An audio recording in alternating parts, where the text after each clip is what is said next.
Good day, everyone, and welcome to Braids, Knots, and Rods, affectionately known as BKR. I'm going to be your instructor today, and my name is Tracy Freeman, a Veda texture artist and hair color professional. A little history about myself.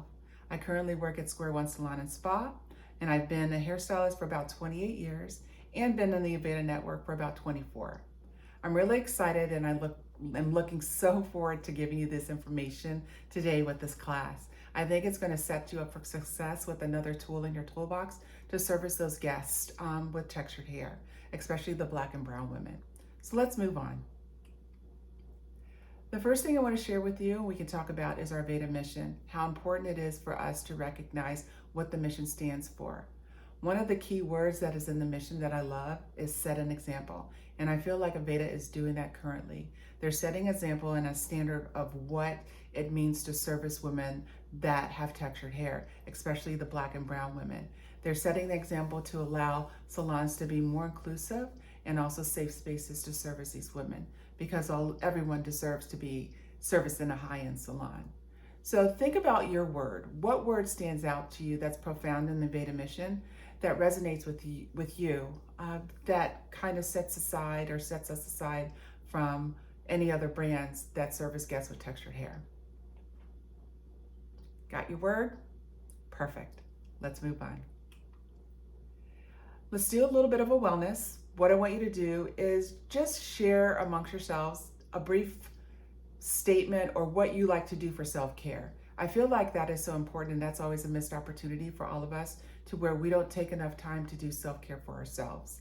My favorite thing to do is when I come home from teaching a class or even being at work behind the chair all day, I'll come home and I'll sit on my sofa with no sound, no lights, no nothing, and just decompress. And I think it allows me to release everything that I had going on from the outside and not bring it into the inside. So that's what I would do. And think about what you would do and just use that as your moment of wellness today. Let's move on. So our learning objectives today are, I'm going to describe why braids, knots, and rods are great set and styling options for your guests. I'm going to identify different forms of braiding and how to get the most versatility out of each braiding technique. I'm also going to identify the differences and benefits in wet and dry setting, and also demonstrate braiding techniques and the knot set and the flexi rod and perm rod set. Let's move on. So why is it important for us to learn more sets? Well, texture style is a great start, but it's far from the end. So if you think about the classes that we have currently, the texture styling, the texture cut, and the texture color, those are a great starting point for us learning about texture hair. But also we want more, and there is so much more. So these sets are going to give you more versatility as a hairdresser. You can offer more options and finishes for your guests. You can also help them with take-home advice for your guests or even students, and it'll broaden them a little bit more. Diversifying your options is great, is an option for in salon, and allows for better time management. So think how long it takes, and it's taken us previously when we wanted to do sets on hair and we sit a guest under the dryer and they'd be under there for an hour and still not dry. You can also add this as your press alternative, meaning we don't always have to do a silk press. We can do a dry set on a guest that alleviates them from having all that excess amount of heat on their hair. I am one that recently I've cut like 4 inches off my hair because I had a little bit of heat damage, and now I'm starting to do more sets with my hair so I don't have that anymore. All right, let's move on. So braids and plats are done in so many different purposes and different ranges. And for sets, you can apply the technique in different manners. So think of cornrows. So how many people out there can do cornrows? Well, when doing cornrows, you can do a cornrow as a set, meaning you can apply the technique and it can be worn as a style, or it can be released later on. You can also do cornrows for show. So if you put them in the hair, then you're just showing what they look like. Or as a design, you can make different designs, and it's just showing technique. A stitch braid is an old but new way that a lot of braiders, especially braiders, are braiding the hair, where it looks very intricate and it looks very clean.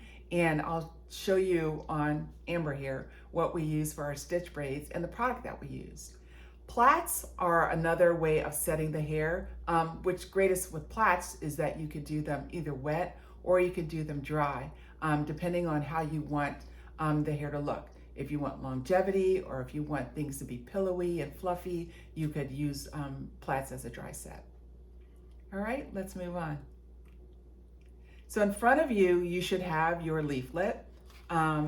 Here, there's a list of all the pro tips here. And I want you to kind of read that amongst yourselves, and just some key things with the pro tips about choosing products, like what products you should choose. And in addition to, it talks about doing a blowout before a set, and it doesn't have to necessarily be a blowout with a flat iron to it. It can just be blown out with your hands or with a brush just to smooth out the hair to do a dry set. In addition, inside of this leaflet, there's all the three things or three boxes here that you can also add to notes to. And the better that you write things down, the more that you're going to remember them. I'm a big note taker, so I'm always rewriting, writing down, and then reading them over just so that I remember information. Up here, there's some key terms of some words that you may not understand what they mean. Case in point, a plait. It's just a free hanging braid. So oftentimes, if I say it, you may not have known what it meant, but that's what it is, just a free hanging braid. There's edges, edge control in here. So there's a lot of information on some key terms that will resonate with the styling that we do. All right, let's move on to our styling. So wet versus dry setting. So wet is braiding the hair wet and allowing to fully dry as a set. It gives the most longevity and definition. If you do a dry braiding technique, as a set, it gives the most elongation. So again, wet braiding gives the most definition because you're styling it from a wet braiding style to let it dry fully, as opposed to braiding the hair while it's already dry. That's going to elongate it more because the hair is already stretched out. Braiding hair for show is typically done on clean, dry, stretched hair. So that's just to show what it looks like after it's been released. Let's move a little bit into our workshop, shall we? All right, so I'm going to give you a demo and show you what I've put in Amber here, and then I'll just demo the plaits for you. So on this side, you are going to put in 2 cornrows. The first cornrow is just a standard with her hair, right? The second cornrow is for those who are experienced with cornrowing, and maybe you want to know how to elongate it because maybe her hair isn't long enough. This is called a feed-in braid. So where we would take braiding hair and feed it into the hair. Now, when we're braiding, we want to remember that we're going to utilize only these 3 fingers. We're going to use the thumb and the middle finger to pinch, the 2 pointer fingers to weave, and then release. So say it with me: pinch, weave, release. I want you to keep thinking that way because that's how you're going to braid the hair. You're going to pinch the hair, weave with your fingers, and then release in order for you to grab the hair again. All right, back to Amber. The top here, we did the stitch braid. So if you notice with the stitch braid, it separates. So we've used the men's pomade to make the hair more sleek and slick so that we get that separation and it becomes a clean braid. And here's the men's pomade. It's the one in the jar, not the men's liquid pomade or the men's firm hold gel that's in the tube. We will use the pomade. It's the most stickiest and the most tackiest. Lastly, this is our curved braid. And when you do a curved braid, the way the curved braid is designed, it's designed on how you make a curve in the head. So if you notice, there's a sleek little curve here, and that's how I've braided the hair. All right, let's go into our demo. So on the last part of the head on this side, what you would do is what we call plaits. I did a few here at the start.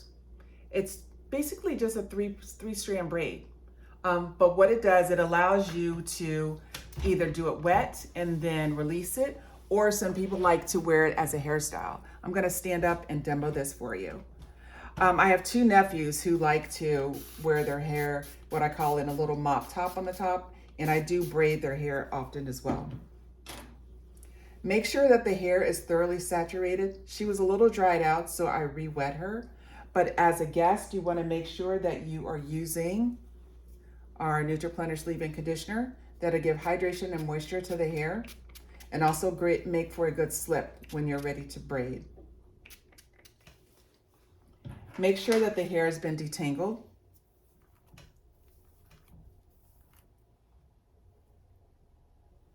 And then you can go in with 3 strands and start your plait.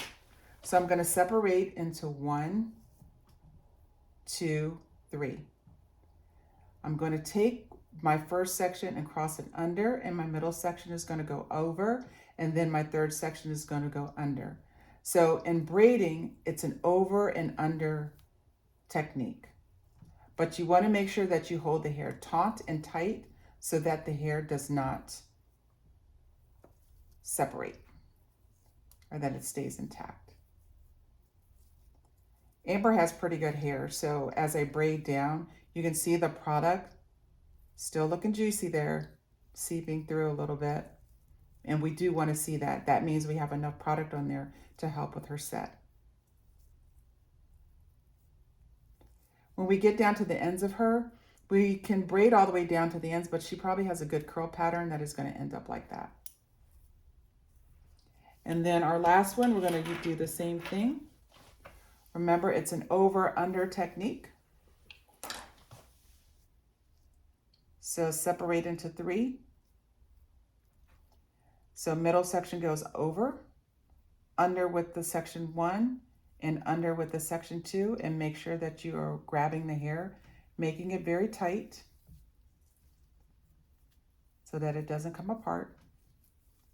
And as you can see, there's still product coming through. Now, you could also add Emollient, NutriPlenish styling foam, or even the Invati to the hair just for a little bit of hold. The Emollient is going to be that happy medium, but remember, it doesn't have any heat protectant in it. The Invati is going to give you a little bit more volume and fluffiness of the braid, and then our NutriPlenish is going to give the best hydration and shine. And I'm back. All right. So again, once you do that, she can go into the hair dryer. You can either do it wet or dry. And then if she's dry and you've sprayed product on it or put product on it, just sit her in the dryer for about 15, 20 minutes until she's thoroughly dry. If she's wet and she's in the salon, she may want to leave wet and go home and air dry, which is fine. But what I like to do is still put them under the hair dryer for 15, 20 minutes because we are getting into those colder months and we don't want them to leave with wet heads. So put them under the dryer for about 15, 20 minutes, at least for their scalp to dry. And then once their scalps are dry, and then you can kind of send them out the door. All right, so I think we're gonna end here. It's time for us to kind of break for lunch. And then when you come back, we'll get into our workshop. All right, thanks for listening, and we'll see you later.